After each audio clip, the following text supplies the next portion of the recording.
9টি কারণে পরিবার থেকে অভাব অনটন দূর হয় না।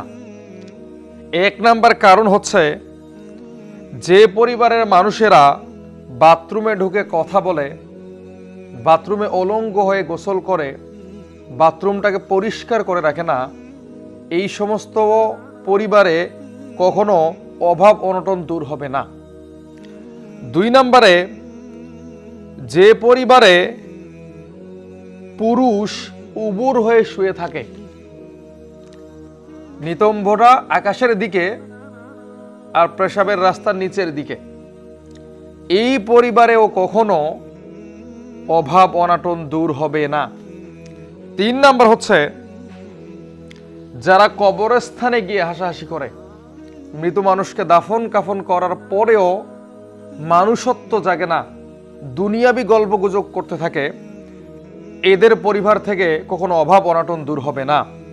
4 নম্বরে, যারা হাত না ধুয়ে খাবার খায়, যারা তাড়াহুড়ো করে খেতে বসে, দস্তরখানা বিছায় না, খাবার অপচয় করে, এদের পরিবার থেকে কশ্চিনকালেও অভাব দূর হবে না। 5 নম্বরে, কাউকে দান করার পরে যে পরিবারের মানুষেরা খোঁটা দেয়, এই পরিবারে আল্লাহর গজব পড়বে, তারা সারা জীবন খাবারের জন্য হাহাকার করবে, তাদের পরিবার থেকে অভাব অনটন দূর হবে না।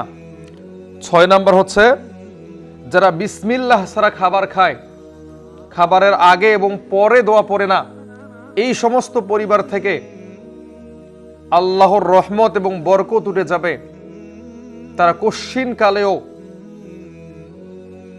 আল্লাহর পক্ষ থেকে রহমতের রিজিক পাবে না। 7 নম্বরে, যে বাড়িতে কোরআন তেলাওয়াত করা হয় না, 5 ওয়াক্ত নামাজ পড়া হয় না, যে সমাজের, যে পরিবারের মেয়েরা নামাজ রোজা হজ যাকাত পর্দা করে না, সেই বাড়িতে আল্লাহর রহমত প্রবেশ করবে না, এই সমস্ত বাড়ি থেকে অভাবও দূর হবে না। 8 নম্বর, যে ঘরের নারীর আওয়াজ হবে উঁচু, পুরুষের আওয়াজ হবে নিচু, নারীর নেতৃত্বে পরিবার চলবে, এই পরিবারে কখনো আল্লাহর রহমত নেমে আসবে না। সম্মানিত মুসল্লিয়ান একরাম, তাহলে খেয়াল করেন, অনেকে আমাদের কাছে এসে বলেন, হুজুর এত ইনকাম করি, রিজিকের মধ্যে বরকত হয় না, অভাব অনটন দূর হয় না। আপনি খেয়াল করে দেখেন, এই 8টা অভ্যাস আপনার পরিবারের লোকদের ভিতরে আছে।